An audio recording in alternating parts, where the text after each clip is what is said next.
Putri, NIM D2018-561. Jadi saya di sini mau nge-share materi tentang gangguan depresi dari definisinya,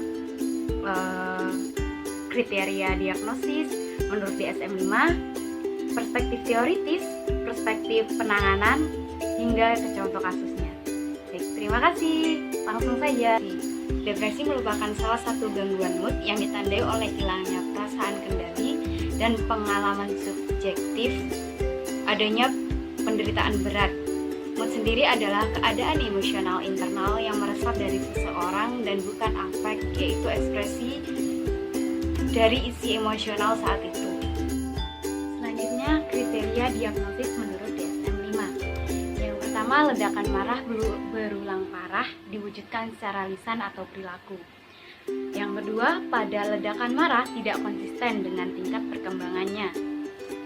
Yang ketiga, pada ledakan marah terjadi rata-rata 3 kali atau lebih per minggunya. Lalu yang keempat, mood antara ledakan marah adalah hampir setiap hari dan dapat diamati oleh orang lain. Yang kelima, kriteria A sampai D telah ada selama 12 bulan atau lebih.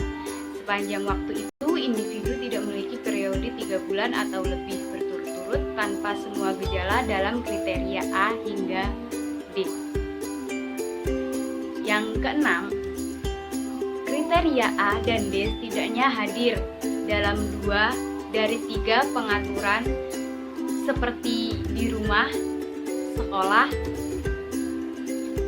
maupun sedang bersama rekan-rekannya. Yang ketujuh, diagnosis tidak boleh dilakukan untuk pertama kalinya sebelum usia 6 tahun atau setelah 18 tahun. Yang kedelapan, berdasarkan riwayat atau observasi, usia saat onset kriteria A dan E adalah sebelum 10 tahun. Yang kesembilan, tidak pernah ada waktu yang berbeda yang berlangsung lebih dari 1 hari, di mana kriteria gejala penuh kecuali durasi untuk episode manik atau hipomanik telah terpenuhi. Yang ke-10, perilaku tidak terjadi secara eksklusif selama episode depresi besar dan tidak lebih baik dari gangguan mental lainnya, seperti gangguan spektrum autisme, gangguan stres pasca trauma, dan depresi persisten. Lalu yang ke-11, gejala tidak disebabkan oleh efek fisiologis dari suatu zat atau mempengaruhi kondisi medis atau neurologis lainnya. Selanjutnya, perspektif teoritis. Yang pertama, teori psikoanalisis depresi.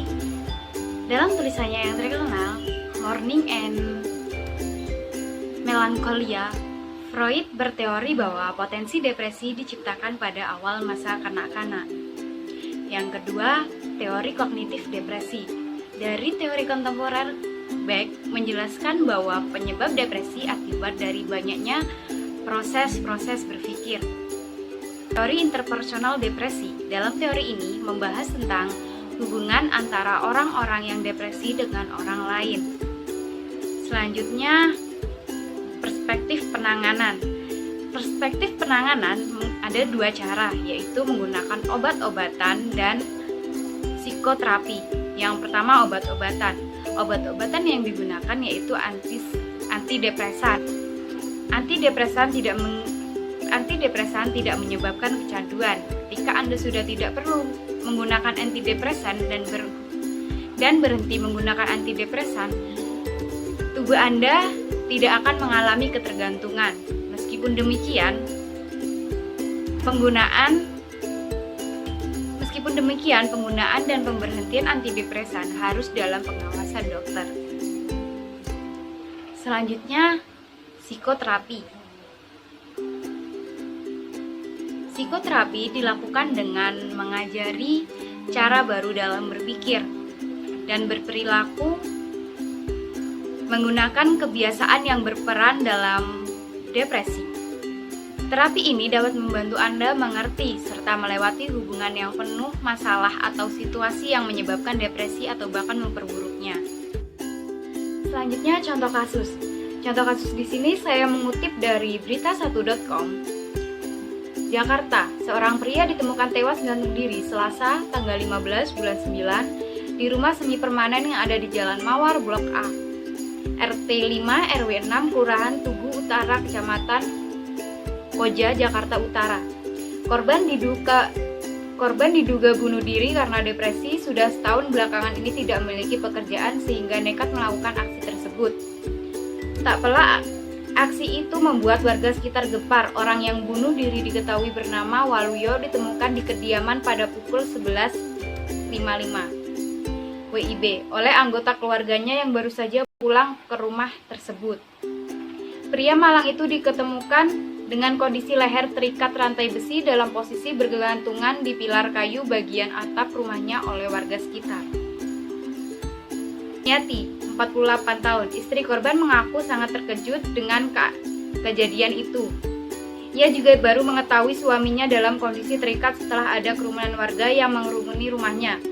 Menurutnya, suaminya sudah beberapa hari belakangan ini menjadi pendiam dan uring-uringan di rumah. Namun saat ditanya alasan mengapa sikapnya seperti itu, justru tidak dijawab olehnya. Ia juga mengaku sudah meminta keponakannya untuk menjaga Waluyo. Pasalnya sudah beberapa waktu terakhir suaminya itu jarang berbicara. Jadi penyebab depresi oleh Waluyo ini yaitu beliau sudah tidak bekerja selama setahun. Ia gagal dalam mencari pekerjaan. Ia pun merasa gagal menjadi seorang kepala keluarga.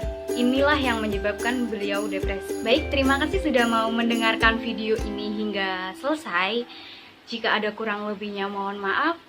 Mungkin bisa ketemu di lain kesempatan. Wassalamualaikum warahmatullahi wabarakatuh.